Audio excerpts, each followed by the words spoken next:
Bagaimana caranya Perikatan Nasional selamatkan kita? Ketika masih bersama dalam Pakatan Harapan, Bersatu semakin berkembang kerana ramai ahli Parlimen UMNO melompat untuk menyertai parti itu selepas pilihan raya umum ke-14. Malah nama-nama besar dalam UMNO seperti ahli Parlimen Larut, Datuk Seri Hamzah Zainuddin, Datuk Wira Mas Ermiyati Samsudin, Masjid Tanah dan Datuk Seri Mustafa Muhammad Jeli juga menyeberang. Aksi lompatan mereka disertai ramai lagi pemimpin UMNO sehingga ke Sabah, sama ada dalam kalangan ahli Parlimen maupun ahli Dewan Undangan Negeri. Dengan kekuatan itu, Presiden Bersatu Tan Sri Muhyiddin Mat Yassin disertai oleh bekas Timbalan Presiden Keadilan, Datuk Seri Muhammad Azmin Ali, bekas Naib Presiden Keadilan, Datuk Zuraida Kamaruddin dan pengikut-pengikut mereka menarik sokongan kepada Pakatan Harapan menerusi langkah Sheraton pada 23 Februari 2020. Beliau menjadi Perdana Menteri ke-8 Malaysia dengan merampas mandat rakyat yang diberi kepada Pakatan Harapan pada pilihan raya umum ke-14 lalu. Tindakan tersebut sekaligus menafikan peluang untuk Datuk Seri Anwar Ibrahim sebagai Perdana Menteri seperti yang dijanjikan oleh Tun Dr. Mahathir Mohamad dengan pimpinan Pakatan Harapan termasuk Muhyiddin sendiri. Oleh kerana Muhyiddin ingin mendapatkan sokongan daripada UMNO, PAS dan Gabungan Parti Sarawak, maka ditubuhkan Kabinet Mega. Seramai 32 menteri dan 38 timbalan menteri serta 3 duta khas Perdana Menteri bertaraf menteri. Namun ketika Bersatu menerima ramai katak-katak politik daripada UMNO dan Keadilan, parti itu juga kehilangan pemimpin tertingginya yang tidak mengikut langkah Muhyiddin. Ini termasuk pengurusi Bersatu Tun Dr. Mahathir dan penyokong-penyokong yang kini menubuhkan Parti Pejuang dan bekas ketua sayap parti itu Armada Syed Saddiq Syed Abdul Rahman yang menubuhkan Parti Ikatan Demokratik Malaysia Muda. Sementara itu, Ahli Majlis Pimpinan Tertinggi Bersatu Mazli Malik menyertai Keadilan. Bagaimanapun, tindakan segelintir mereka yang tidak bersetuju itu tidak menggusarkan Muhyiddin buat seketika. Muhyiddin masih boleh berbangga kerana setelah menubuhkan Perikatan Nasional yang disertai PAS dan Gerakan serta sokongan GPS, PBS dan STAR, kononnya akan tenggelamlah Barisan Nasional.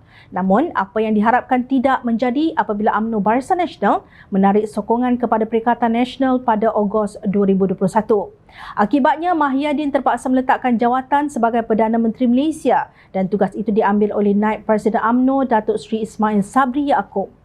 Beliau diaibkan oleh UMNO di atas perbuatannya sendiri yang mengkhianati rakan seperjuangannya. Hari ini, seorang demi seorang pemimpin tertinggi parti itu meninggalkannya. Kemarin, bekas pengasas Bersatu Datuk Dr. Rais Husin Muhammad Arif yang juga bekas pengerusi Biro Strategi dan Dasar parti itu menyertai Keadilan. Sebelum itu, Zuraida telah melompat meninggalkan Bersatu, hot and dry iaitu kering dan gersang kerana beliau membawa sekali jawatannya sebagai Menteri Perusahaan Peladangan dan Komoditi ke kolam baharunya Parti Bangsa Malaysia PBM. Tidak nampak reformasi atau islah apa yang cuba dibawa oleh Bersatu. Hendak dikatakan ia lebih Islamik dengan penyertaan PAS, tidak juga. Golongan lesbian, biseksual, gay dan transgender LGBT tetap ada.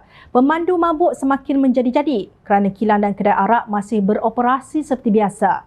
Konsert terbuka yang penontonnya menunjukkan aksi tidak beradab seolah-olah laluk berlaku di negeri-negeri yang ditadbir oleh PAS.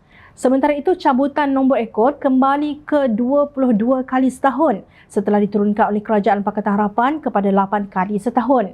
Paling mengecewakan, pimpinan PAS hanya menjadikan rang undang-undang RUU Mahkamah Syariah Bidang Kuasa Jenayah RUU 355 sebagai alat untuk parti itu melabelkan pihak lain sebagai musuh Islam. Kini ia tidak diperjuangkan kerana rakan sekongkolnya Gerakan, MCA dan MIC adalah parti yang menentang undang-undang hudud.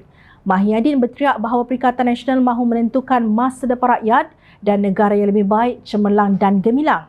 Pilihan raya ini merupakan usaha kita untuk menyelamatkan negara daripada terus terjerumus ke lembah kerosakan yang lebih dalam, katanya di Harakat Daily pada 11 Oktober lalu. Hakikatnya lebih 35,000 rakyat Malaysia meninggal dunia kerana COVID-19 akibat kerakusan Bersatu mahu merampas Sabah sehingga memaksakan pilihan raya negeri itu tak kala wabak itu begitu ganas menyerang wilayah tersebut. Jangan lupa ketika berlaku langkah Sheraton, kerajaan ketika itu sedang berperang melawan COVID-19 dan berjaya membendungnya tanpa ada satu kematian pun. Apakah itu cara bagaimana Perikatan Nasional menyelamatkan negara daripada kerosakan?